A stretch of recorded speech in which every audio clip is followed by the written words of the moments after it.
ইউসুফ আলাইসাল্লামকে মিথ্যা অভিযোগে কারাগারে পাঠানো হলেন।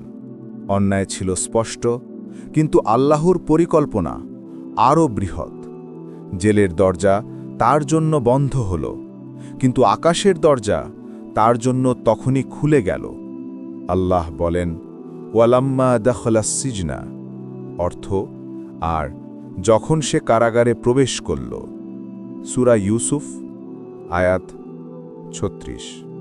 কারাগার, যেখানে মানুষ ভেঙে পড়ে, নিরাশ হয়, হতাশ হয়, কিন্তু ইউসুফ আলাইসাল্লাম এই অন্ধকারকেও আল্লাহর দিকে ডাক দেওয়ার এক সুযোগে পরিণত করলেন।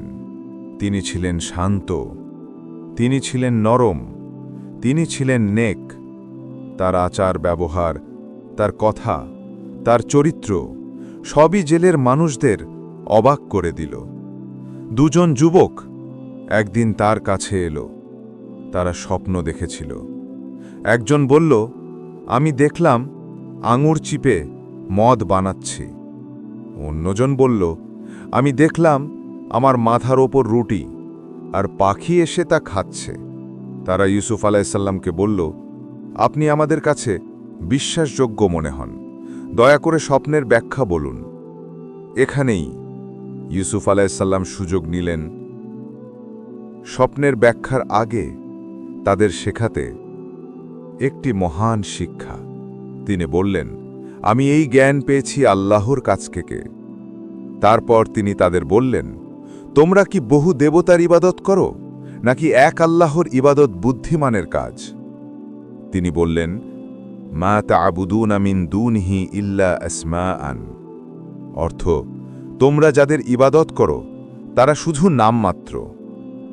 সূরা ইউসুফ আয়াত ৪০। তিনি ঘোষণা করলেন, সিদ্ধান্ত, শাসন, বিচার সবকিছু আল্লাহর হাতে। তারপর তিনি স্বপ্নের ব্যাখ্যা দিলেন। প্রথম যুবককে বললেন, তুমি মুক্তি পাবে, তোমাকে তোমার প্রভু পানীয় পরিবেশনে নিয়োগ করবেন। দ্বিতীয় যুবককে বললেন, তুমি মৃত্যুদণ্ড পাবে, আর পাখিরা তোমার মাথা থেকে মাংস খাবে। আল্লাহ বলেন, কুদিয়াল আমরুল্লাযী ফীহি তাস্তাফতিয়ান, অর্থ, যেই বিষয় তোমরা জানতে চেয়েছিলে সেই বিষয়ের সিদ্ধান্ত হয়ে গেছে। সূরা ইউসুফ আয়াত ৪১। সবকিছু ঠিক যেমন ইউসুফ আলাইসাল্লাম বলেছিলেন তেমনই হল।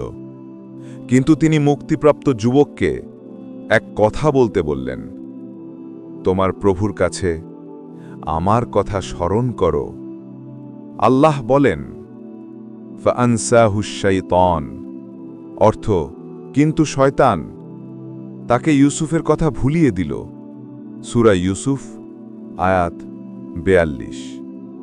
এভাবে ইউসুফ আলাইসাল্লাম আরও কয়েক বছর কারাগারে থাকলেন। কেন? কারণ আল্লাহ তাকে আরও প্রস্তুত করছিলেন এক বিশাল দায়িত্বের জন্য, এক রাজ্যের পরিচালনার জন্য, এক মহামান্য ফেরাউনের মুহূর্তের জন্য। কারাগারের অন্ধকারে যে আলো জ্বলেছিল তা একদিন সমগ্র মিশরকে আলোকিত করবে।